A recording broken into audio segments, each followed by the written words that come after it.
Hello everybody, this is Hydraulic 160 back with another installation in my series, Smoke Alarm Spotlights. Today, we have a very interesting alarm to show you, and I'm joined with Sydney, who actually owns one himself.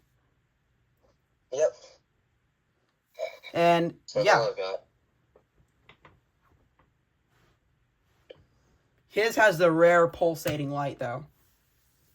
Yep, I can show that in a little bit if you want. Yeah, and we're going to do a brief overview of this unit because I haven't really showed this on my channel. So I think it really deserves a little bit more attention. So yeah. Sydney, would you like to introduce people to this unit? Alright, so this is the 0908, like you mentioned. This was Lifesaver's first escape light unit, and this unit was made alongside the 0906 and 0905s as the escape light variant. Yeah, and the 0805s, which are basically a Fire Sentry rebrand of the 0905. Yep. So yeah, this was very, very special when I found this. It came out of my uncle's, and it was really, really dirty, but as you can see, it cleaned up nicely. And like I mentioned, there are some rare variants out there that have a pulsating escape light. Mine does not. It has a steady escape light, but Sydney has one that has the pulsating safety light. Yep. Yeah, in fact, that's what Lifesaver called their escape light units. They called them safety light units.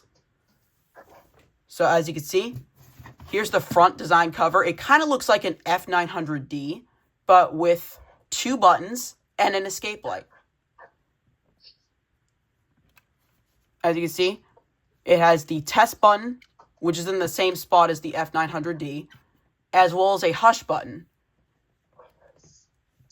And note, if you remember back in the day, hush buttons were a premium feature back then. So not all smoke alarms were equipped with it.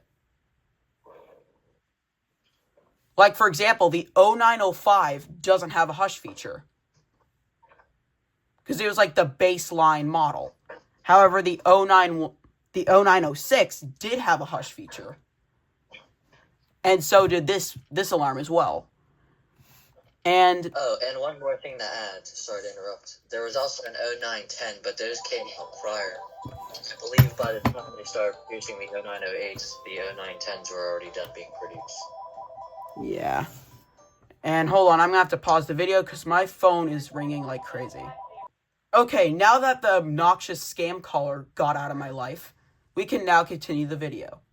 So as you can see, as I was saying before I got rudely interrupted by that scammer, this is a beautiful unit. And note, the light lens is cracked on mine, but I don't really care that much about it. I mean, it's still intact. So, yeah. As you can see, this has the pull tab right there, and here's the back of the unit, aka the base. This one has this has 0.9 microcuries of americium in it. And as you can see, there's some more information I will show you when I get to the inside of the unit. So let's open it up and take a look. Here's the inside of the unit itself. As you can see, there are some labels on the cover. And there's the informations. Lifesaver, model 0908. And you can see the serial number there. Fyrnetics Inc., Elgin, Illinois. And here's the internals. As you can see, there's the piezo. And Sydney, did they ever make black horn versions? I am not sure. I don't think we've ever seen any with black horns, but I'm sure they probably existed. Yeah. Yes, I've yet to see one. So, yeah, this one is... There was one on eBay that goes for like $100, but thankfully I got mine for free out of a house. So, yeah. As you can see, there's the test circuitry, and note how it actually pushes on the sensor. That's an interesting design, how the test button actually touches the sensor. And there's the hush button circuit. There's the hush button right there. And as you can see, it takes two 9-volts, one for the alarm and one for the escape light. And these did have battery tabs on them, but I kind of snapped them off. And there's the assembly date, as you can see. If I flip it over, it was made April 12th, 1989. So this is pretty darn old. As you can see, single station smoke detector. That's back when they labeled them as smoke detectors. And as far as I know, this is the original escape light bulb. I did not replace it. Is your escape light original, or did you have to replace it? No, I recently replaced it. My original one died at, like, pretty much the same time, the day I got it, pretty much. Yeah. So, I'm surprised that this original bulb in here still works. And I believe if you, just like the 1285s and others, you could actually send Fyrnetics a replacement note, and they will send you a replacement bulb for a small charge. That's what I like about the escape light models, is that they would offer you a small charge for an escape light, and they'd give you, like Fyrnetics would actually give you a replacement light. So with that being said, let's go ahead and give this a test. Here we go.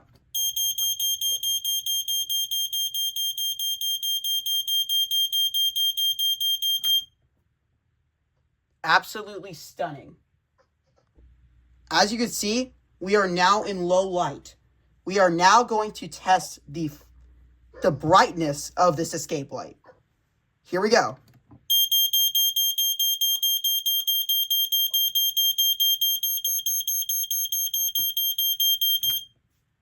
It lit up all the way to my ceiling. Okay, now the lights are back on, and I will show you Sydney's testing. You see it? Yeah, I could see it.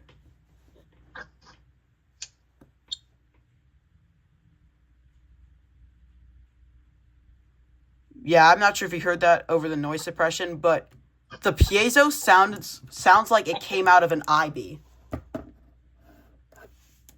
Very high pitch.